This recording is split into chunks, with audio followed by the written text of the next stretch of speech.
It's Your Health Radio, a special podcast series presented by Henry Mayo Newhall Hospital. Here's Melanie Cole. Welcome to It's Your Health Radio with Henry Mayo Newhall Hospital. I'm Melanie Cole, and today we're looking at protein everything. How much do you actually need? Joining me is Kristin Jordan. She's a physician assistant with Henry Mayo Newhall Hospital. Kristin, it's a pleasure to have you join us today. So, we've heard about protein. We've heard it highlighted on almost all different food labels now. Is this the most important of the nutrients? Tell us a little bit about protein, why it's important, and why we're seeing it on all the labels. It's so interesting to see protein soda and protein popcorn, and you're right. It's really been the latest and greatest highlighted nutrient of all of them. Protein's important, but it's not everything. Healthy fats, fiber, there's so many other nutrients that we need. I think that we kind of came from this low fat, low calorie spot to get to a high protein area when we're highlighting nutrition. But really, it's a combination and a balance, not just protein is important. I love that you said that. And we seem to go through these ebbs and flows of these high protein diets and protein on everything, and then tailors back a little bit, and they're, carbohydrates, you need those, so it kind of goes back and forth. But what confuses most people is how much you actually need on a daily basis. If we were to look at the ratios, fats, carbohydrates, proteins, how much protein do people really need? Great question. And they did up the protein requirements in the most recent dietary studies to say about zero point 0.8 grams per kilogram of protein in a healthy adult. Sometimes you'll see more active adults needing maybe 1.2 grams per kilogram to even 1.8 grams per kilogram. And again, it's based on like the weight that you want to be. So if you're very overweight, you'd tailor it back to a more goal weight. But if you really want to simplify it, maybe 20 to 30 grams of protein per meal will get you to the middle of that goal. That's a great way to put it, because if you are looking at labels, which we all should be, thinking of that 20 to 30 gram in a meal is really the best way to look at it. Now, before we talk about what that means and what that looks like on a plate, how does protein intake affect blood sugar, energy levels, insulin levels? Because it's definitely something that maybe someone who's living with diabetes has to be concerned about. Tell us a little bit about how it affects our blood sugar levels. It tends to keep them a little bit more even and prevent those spikes. One of the latest things with these continuous glucose monitors is for patients to be able to wear them, even if they're not diabetic, depending, and really see where those little spikes happen.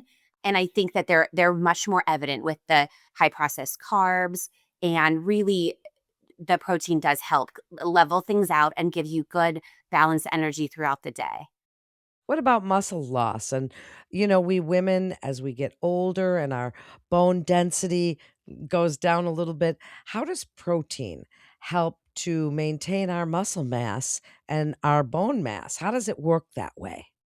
It's a good building block. And you'll notice even in some of the labs that we run, we can see some kind of clues to how well you're doing with protein intake, and it does help build muscle and sustain muscle along with a good workout routine with some weight bearing exercise. So we really are noticing more and more how important it is in our aging population, men and women.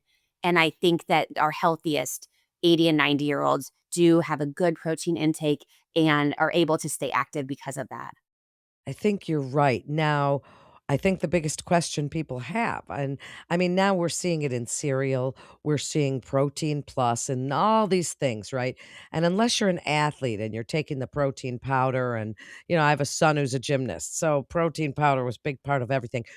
But for the rest of us, for us normal people, what are the best sources, Kristen, of protein that we can get as we look at all the different foods that are out there? Tell us the ways that we can get it that are going to be, sort of the best sustainable proteins, quality proteins. Yeah, I think it's kind of boring, but I'd like to highlight the whole foods in this section as opposed to the processed things. I really think it's such a fad to have this high protein popcorn or candy or soda, but really it feels very empty when you're looking at the calories and then the protein content. I think that it's misleading when it says that it has a little bit of protein, like 6 grams of protein, but 300 calories. That's not really what we're looking for. We're looking for like lean meats and fish and Greek yogurt and cottage cheese. A lot of people have different requirements for either dairy free or maybe they're vegetarian. So they can tailor those protein choices to their dietary requirements. But there's a lot of easy ways to get whole foods that have a lot of protein throughout the day without really making it too complicated or full of powders and processed things. I agree with you. Now, if someone's a vegetarian or a vegan, what are some of the sources? We used to think tofu, but it really doesn't have that much protein in it. Tell us a little bit about some of the better sources of protein. What are we looking at? Grains and beans and legumes. Tempeh is a new one that I've seen. I know Trader Joe's has a really good selection of different vegetarian proteins. And I think it's all about getting creative with the cooking and some of the seasonings. But I have a lot of vegetarian patients that do a really good job of getting a good amount of protein daily, and even vegan patients. I don't think that it's impossible. I just think it's about finding the things that you enjoy and cooking them well, and then just sticking with the basics. It doesn't need to be a really complicated recipe or require a lot of ingredients to make it good. I agree, and I think, the nuts and things like legumes and nuts, like you said, that's really gonna be a great way for them to get some of those sources. Now, when we think of a high protein day, if someone's doing this, whether it's for a diet or athletics, whatever the reason, what does that look like for someone on their plate?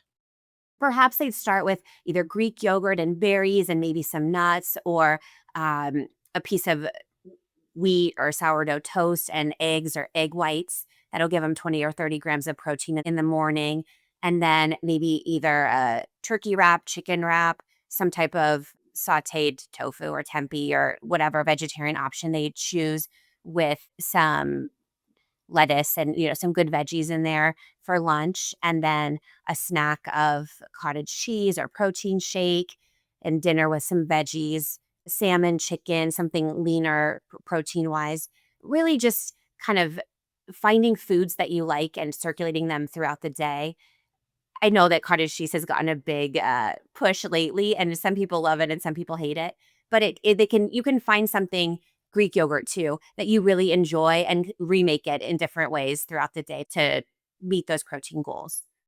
To try and really include protein in every meal is what you're saying, and I'll tell you this, my daughter and I discovered it on TikTok or whatever.